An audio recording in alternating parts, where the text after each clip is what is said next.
Hi, I'm Melissa Nazal. I'm an occupational therapy student, and today I'm going to be discussing a few things that I've learned throughout interprofessional communications. So, the first thing I'm going to talk about today is implicit bias and cultures. So, I was actually a human development major in college, and a huge part of that major was learning about cultural anthropology. So, I started thinking a lot about culture back in college, and I started noticing more and more how culture actually not only affects me, but it affects everyone, and culture actually has a huge influence on a lot of things. Even the littlest things, I've never realized how big of an impact my culture has played, and I've started throughout the past few years just really focusing on that. So that's something that I've been aware of, but I think something that this course has really helped me to pay attention to is my implicit bias. Um, I also was aware that we all have biases, and a lot of times it's subconscious and we're not aware. Um, but I think this class has taught me that even though we have biases, we're not bad people, we're not racist. An example of my own bias that I've noticed throughout this semester was actually it started on orientation. So, on orientation, when we were all meeting our whole cohort, the part of the classroom that I sat in when I first met everyone, for some reason, it was divided.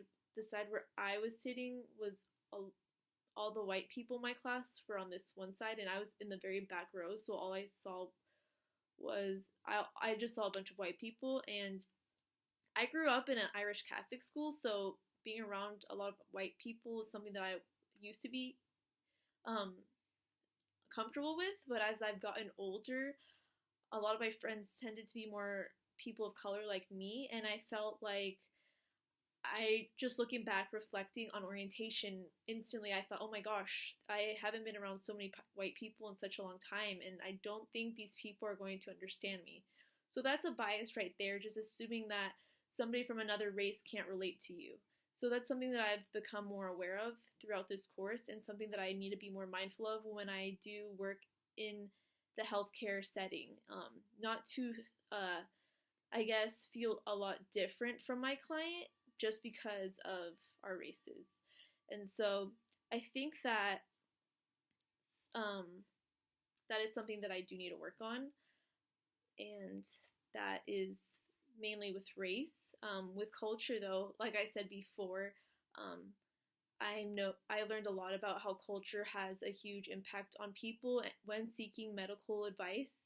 I actually read a book in college about the Hmong people and how their culture, when seeking medical advice, is just a lot of it. They use shamans a lot, and so when they were going to the hospitals in America, it was all Western medicine, and they didn't. Um, it just didn't align with them. So I think mindfulness that cultures are different is really crucial when we are going to be working the fields that we are going to be working in. So to be aware that not all cultures practice Western medicine, and to be mindful and respectful that they have their own customs and traditions that we also need to try to incorporate when we treat them. I think to mitigate bias in the clinical setting is just really, I think it starts with understanding and basic respect, knowing that another person has their own set of traditions, their own cultures, and being aware. And I think the more we learn from these things, the more we learn about other people's cultures, the more open minded we become to these cultures. Um, and to really get to know our patients on a personal level will help us to break these assumptions that we might have just because of their race or the cultural background that they come from. The next topic I will be talking about is leadership. And for me, the two areas that I think I need to work on in regards to leadership is my self-talk and conflict resolution. I know we briefly talked about self-talk during this lecture, but I think for me that's the biggest thing that I need to work on the most. I have a lot of negative self-talk, like a lot of people do, and that's honestly been the biggest obstacle in me taking any leadership roles. I guess I'm just so fearful, and I don't think that I'm adequate enough to take on the task and letting down a whole entire team. So I tend to shy away from taking charge. I also, conflict resolution is something I need to work on. I know that was discussed in other lectures, but I think that for me is another reason why I don't take on leadership roles, is because the fear of not making other people happy, the fear of having a lot of negative feelings possibly towards me if I don't do a good job as a leader. Um, I tend to ignore conflict, or I have before this class. I don't like conflict and I avoid it, and I usually deal with it on my own. So I think that's something that I do need to work on if I do want to be a leader, because as a leader, you will have to be confronted with a lot of things that you have to deal with. And that is just a huge part of leadership, is being able to deal with conflict when the time comes. So, an example from this semester, I actually had a lot to say in a few of our classes, but I was always very fearful of speaking up, particularly in the cultural competency class.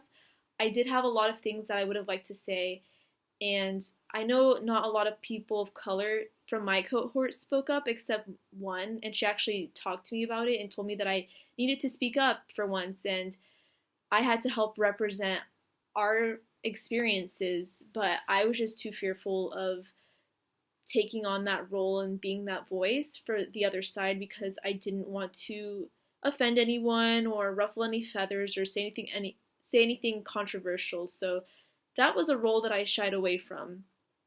I think in the future, when I do continue to develop this area, I will push myself to speak up and say my opinions, because even in group projects, I have a hard time voicing my own opinion about something.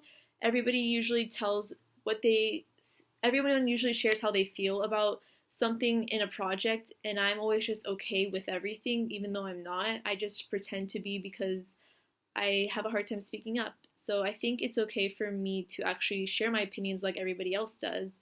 And I think that's the first step, baby step towards actually taking up a leadership role, is sharing my own opinions about things. I think vulnerability is very important in our roles because it makes us human. It reminds our patients that we're also humans, and when we're able to remind them that, we're also able to connect with them. I had a doctor once who I met for the first time. She was very knowledgeable, knew exactly what she was doing, very, very professional, but she was just hard to connect to just because she was so serious, and I just saw her as a doctor and me a patient, and there was no connection there. The second time I met her, she was more lighthearted, more laid back. We were joking around. She was more free spirited, and it was easier to connect to her. She shared some insight about her life. I shared some about mine, so I really was able to connect, and I really appreciated that. I think that's something important to know, to be able to let our guards down with our patients, to give them insight into our darkness, but to also use that as a way to connect to their darkness. I think in order to keep the professional boundaries, we always need to focus in on them. Yes, I'm a human being and I have these things that have happened to me, but I'm here to help you. And I think always focusing on the client is the main way to create those professional boundaries. Not to focus on ourselves, but just to let them know, yeah, I know what you're feeling. I'm here for you. I've been there, and we'll get through this together. And I think that's very important. An example of how I've demonstrated this in practice is just exactly what I've said right there. Acknowledging I have had my own struggles in life. So I used to tutor, and I've talked to students about how I also have a hard time in school and how I was able to get through it, and I will be there to help them get through it. So that's just an example right there. Being able to have empathy and having people know that you're working with, that you understand what they're going through.